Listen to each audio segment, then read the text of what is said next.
kung sakali pong matuloy ito, no, kung hindi mapagbigyan yung motion for reconsideration, talagang manindigan dito yung Korte Suprema, ano po ba yung nakikita ninyong consequences? Kasi pinag-usapan din po ito sa inyong pahayag, hindi po ba? So yung isa po doon,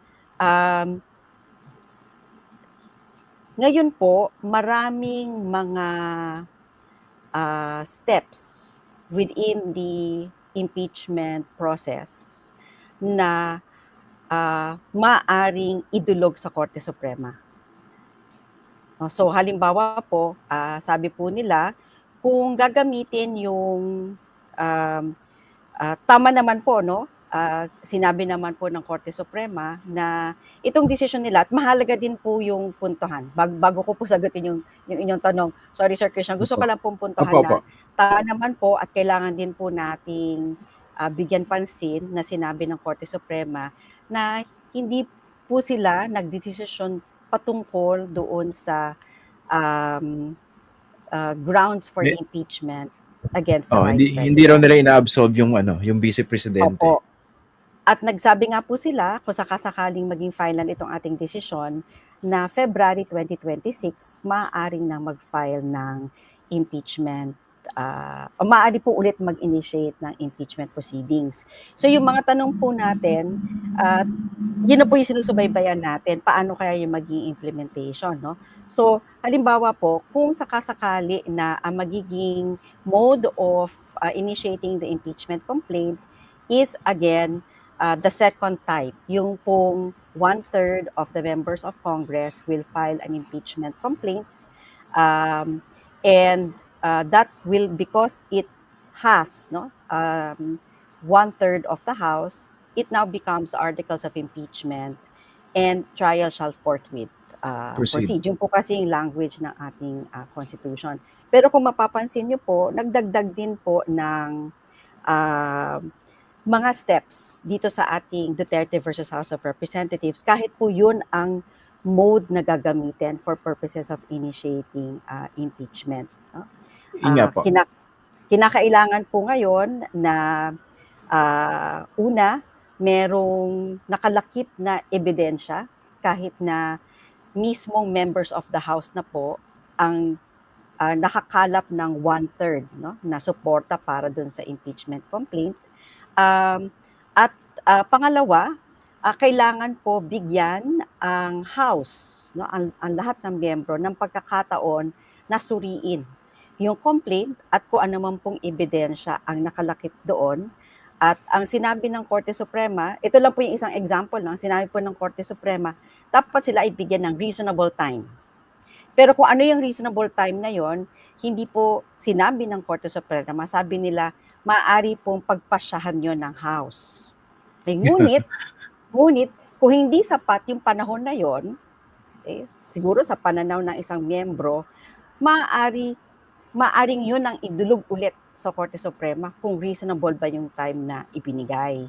So, yun po yung isang malaki at mabigat na katanungan dahil po makikita po natin na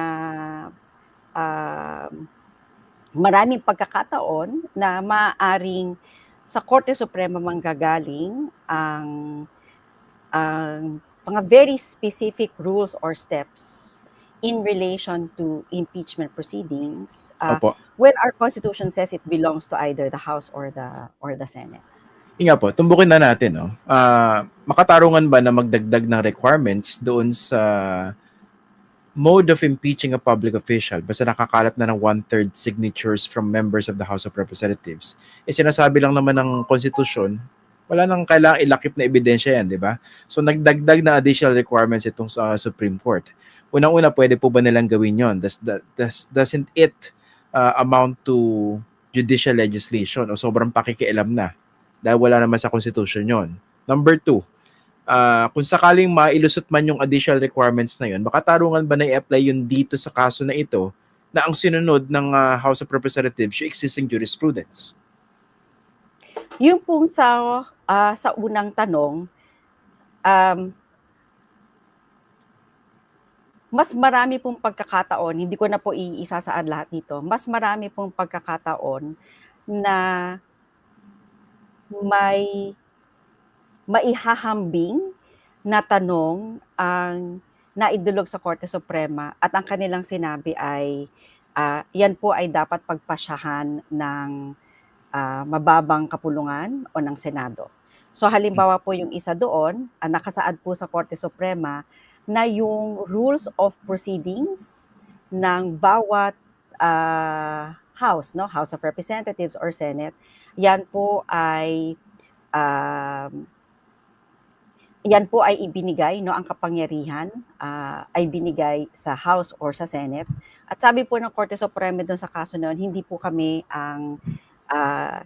namin maaring suriin yan at hindi po kami ang dapat magbigay ng rules of procedures sa House at sa Senate. No? So may mga kaso po na ganyan ang naging pasya ng Korte Suprema.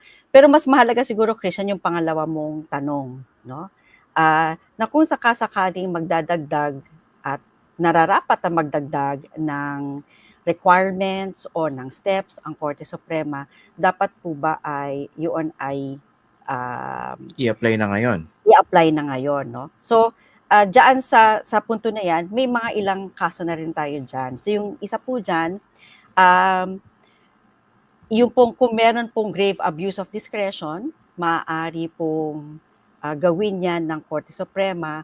Pero meron po tayong isang kaso na ang sabi ng Korte Suprema, wala sigurong grave abuse of discretion dahil yung body, sinunod lamang niya yung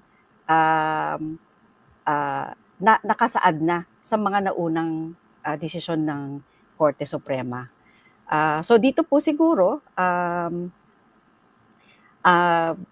alam ko po may mga ibang panawagan na kung sakasakaling ganito man, sana ay prospective yung kanyang effect. No?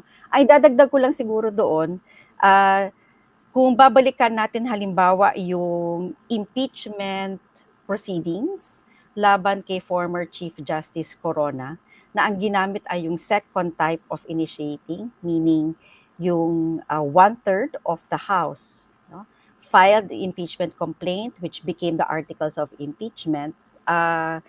Pareho po yung, kung babasahin niyo yung summary doon sa kaso na Inre Corona, halos pareho po yung naging proseso para po yun ay may matransmit sa Senado being article ng impeachment. So, yung ating House po at ang Senate, kung sila po ay pagbabatayan nila yung mga naunang mga proceedings, may basehan po sa mga Supreme Court decisions para sabihin na walang grave abuse of discretion ngayon. Dahil umasa po sila sa pag-unawa nila sa mga nauna ng mga desisyon ng Korte Suprema interpreting the 1987 Constitution. Opo. Nga po, hindi ba unfair yun? Kasi parang pinalitan mo yung rules of the game nung nagsimula na yung laro. Kumbaga basketball game, di ba? Ito yung napag-agreehan nating rules. Naglalaro na. First quarter na. Tapos biglang sasabihin nung referee, teka, palitan natin, no? Meron kami additional rules. Hindi ba unfair yun? Ano po yun? So, kasama din po nga yun sa pinag-uusapan po kasi yung due process decision. Yes. May notion din po ng due process in that regard, no? Na mahirap pong magpalit ng rules habang sinusubukan na sundin kung ano yung mga existing na rules as we know it today.